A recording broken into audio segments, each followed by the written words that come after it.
Hi friends, ఈరోజు మనం తెలుసుకోబోతున్న విషయం ఏంటి అంటే లవ్లో ఫెయిల్ అయినప్పుడు ఆ బాధ నుండి ఎలా బయటపడాలి అనే విషయాన్ని ఇప్పుడు తెలుసుకుంటున్నాం. ప్రేమ పరిచయం చేయాల్సిన పని లేని పదం. ప్రేమ వర్ణించడానికి వీలు కాని వరం. ఇదంతా మీ ప్రేమ సజావుగా సాగినంత వరకే చెప్పుకోవడానికి బాగుంటుంది. ఒక్కసారి విఫలమైందంటే అంతా తలకిందులు అవుతుంది. ఎందుకంటే సక్సెస్ అనేది ఎంత మధురమో ఫెయిల్యూర్ అనేది అంత బాధాకరంగా ఉంటుంది అని మనం నమ్ముతున్నాం. కాబట్టి ప్రేమ విజయవంతం అయితే భూమి ఆకాశాలను కలిపేంత బలం మనలో ఉంది అనుకుంటాం. అదే ప్రేమ విఫలం అయితే కనీసం రూమ్లో నుండి బయటికి కూడా రాలేకపోయినంతగా మనం డీలా పడిపోతాం. దీనికి కారణం మనం సక్సెస్ని ఎంత సొంతం చేసుకుంటామో అంతగా ఫెయిల్యూర్ని సొంతం చేసుకోలేము. సక్సెస్ని ఎంతో ఇష్టపడతాం, కానీ ఫెయిల్యూర్కి కనీసం గౌరవం కూడా ఇవ్వం. ఇక్కడ మనం ఒకటి అర్థం చేసుకోవాలి. ఫెయిల్యూర్ని మనం యాక్సెస్ చేసినప్పుడే సక్సెస్ని మనం రిసీవ్ చేసుకోగలుగుతాము.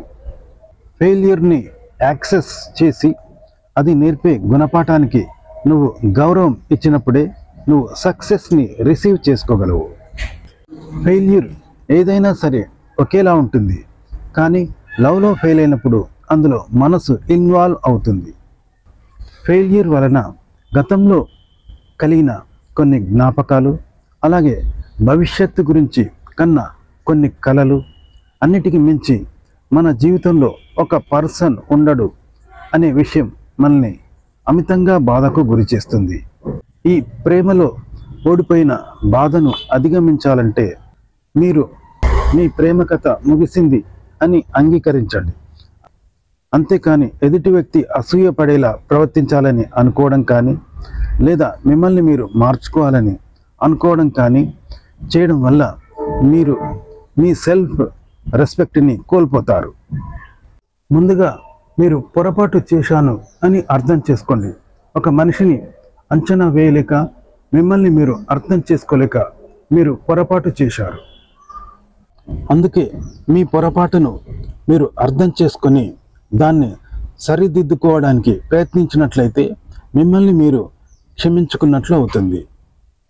ఈ బాధ నుండి బయటపడడానికి కొద్దిగా సమయం పడుతుంది.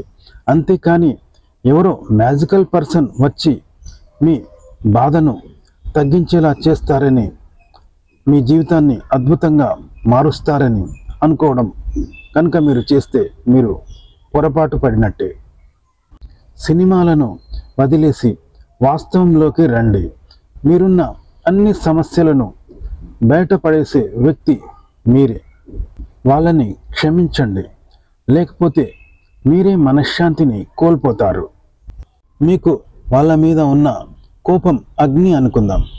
ఈ అగ్ని మీ భవిష్యత్తుకు దారి చూపే దీపం కావాలా, లేదా మిమ్మల్ని దహించి వేసే కొలిమి కావాలా మీరే నిర్ణయించుకోండి. వాళ్ళ జ్ఞాపకాలు చెరిపివేయండి. మీ ప్రేమ గురించి ఎవరైనా అడిగితే ఏమీ జరగనట్టు నటించాల్సిన అవసరం లేదు, మేనేజ్ చేయాల్సిన అవసరం లేదు, అలానే వివరంగా చెప్పాల్సిన పని లేదు. కానీ నిజం చెప్పండి. ప్రణయ గీతాలు, విరహ గీతాలు అస్సలు వినకండి. ఎందుకంటే మరచిపోయిన ప్రేమను ఇవి మళ్ళీ మళ్ళీ గుర్తు చేస్తాయి. జిమ్లో జాయిన్ అవ్వండి. ఎందుకంటే శారీరక శ్రమ మీలో డోపమైన్ హార్మోన్ను పెంచి ఏకాగ్రతను పెంచుతుంది. ప్రేమలో ఉన్నప్పుడు చేయలేని పనులు ఇప్పుడు చేయడం మొదలు పెట్టండి. మిమ్మల్ని ఇంప్రూవ్ చేసే కొత్త పనులు కానీ, కొత్త ఆలోచనలు కానీ చేయండి. అంటే కొత్త అలవాట్లు, కొత్త ఆలోచనలు అంటే మందు సిగరెట్టు తాగమని కాదు. ఎందుకంటే అవి మీ ఆరోగ్యాన్ని చెడగొట్టడమే కాదు, మిమ్మల్ని నలుగురికి దూరం చేస్తాయి. చాలామంది లవ్ ఫెయిల్యూర్ అయిన వాళ్ళు మందు తాగాలని అనుకుంటారు. లవ్లో ఫెయిల్ అయిన వారు మందు తాగాలని అనుకోవడం ఒక సాంప్రదాయం అనుకుంటారు, అది ఒక అర్హత అనుకుంటారు. అలా అస్సలు చేయకండి. అది హీరో క్యారెక్టర్ కాదు, స్టైల్ స్టేటస్ అంతకన్నా కాదు. ఒకవేళ ముందుగా మీకు ఈ అలవాట్లు ఉంటే మానుకోండి. ఒకవేళ లేని వాళ్ళు ఉంటే ఈ సాకు చూపెట్టి మొదలు పెట్టకండి. మీ ఫ్యామిలీ, ఫ్రెండ్స్ ఎప్పుడు మీకు తోడుగా ఉంటారు కాబట్టి ఈ బాధ నుండి బయట పడటానికి, వాళ్ళను సహాయం అడగటానికి ఎలాంటి మొహమాటం పడకండి. అలాగే మిమ్మల్ని సంతోషపెట్టాలి అనుకునే వాళ్ళు చేసే ప్రయత్నాలు అన్నింటికీ మీరు అడ్డుపడకండి. ఇప్పటి వరకు మనం చెప్పుకున్న విషయాలన్నీ మీ మెదడును ఆశావాదం వైపు నడిపించడానికి ఉపయోగపడే కొన్ని మార్గాలు మాత్రమే. ఇవన్నీ ఏమి మ్యాజిక్ ట్రిక్స్ కావు. మీరు మీ బాధను అధిగమించాలి అని మీరు దృఢంగా సంకల్పించుకున్నట్లయితే తిరిగి సాధారణ స్థితికి వస్తారు. మీరు మనసు పెడితేనే ఇది సాధ్యం అవుతుంది. ఈ అనుభవంతో మనలో మార్పు రావాలి అని అనుకుంటే మంచిది. మార్పు చెందడంతో సరిపెట్టుకోకండి. మార్పు చెందడంతో పాటు పరిణామం చెందండి. మార్పు చెందడానికి, పరిణామం చెందడానికి చాలా వ్యత్యాసం ఉంది. నీళ్లను చల్లపరిస్తే అది ఐస్లా మారుతుంది. ఐస్ను వేడి చేస్తే అది నీరులా మారుతుంది. దీన్ని మార్పు అంటారు. కానీ ఒక్కసారి గొంగలి పురుగు సీతాకోక చిలుకగా పరిణామం చెందిందంటే తిరిగి మళ్ళీ గొంగలి పురుగుగా మారదు. ఇది పరిణామం చెందడం. ముందు మీకు నచ్చిన ఒక వృత్తిని ఏర్పరచుకొని అందులో ఉన్నతిని సాధించండి. ఆ తర్వాత అన్నీ అవే సర్దుకుంటాయి. మీ జీవితంలోకి ఒక వ్యక్తి వస్తేనే అది పరిపూర్ణత చెందుతుంది అని అనుకోవడం పొరపాటు.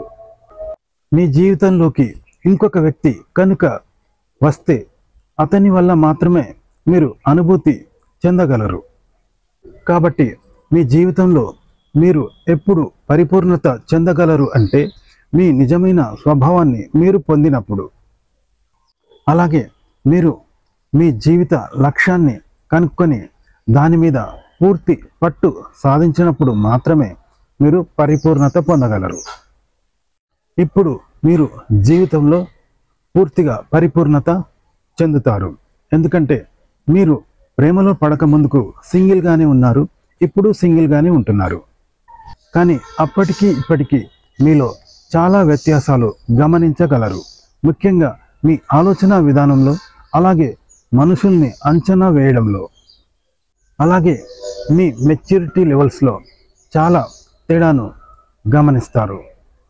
కాబట్టి జరిగిందంతా మీ మంచికే అని భావించి ప్రశాంతమైన జీవనాన్ని కొనసాగించండి. ఓకే ఫ్రెండ్స్, తెలుసుకున్నారు కదా లవ్లో ఫెయిల్ అయినప్పుడు ఆ బాధ నుండి ఎలా బయటపడాలో. ఫ్రెండ్స్, ఈ వీడియో నచ్చితే లైక్ చేయండి, కామెంట్ చేయండి, మా ఛానల్ని సబ్స్క్రైబ్ చేసుకోవడం మర్చిపోకండి.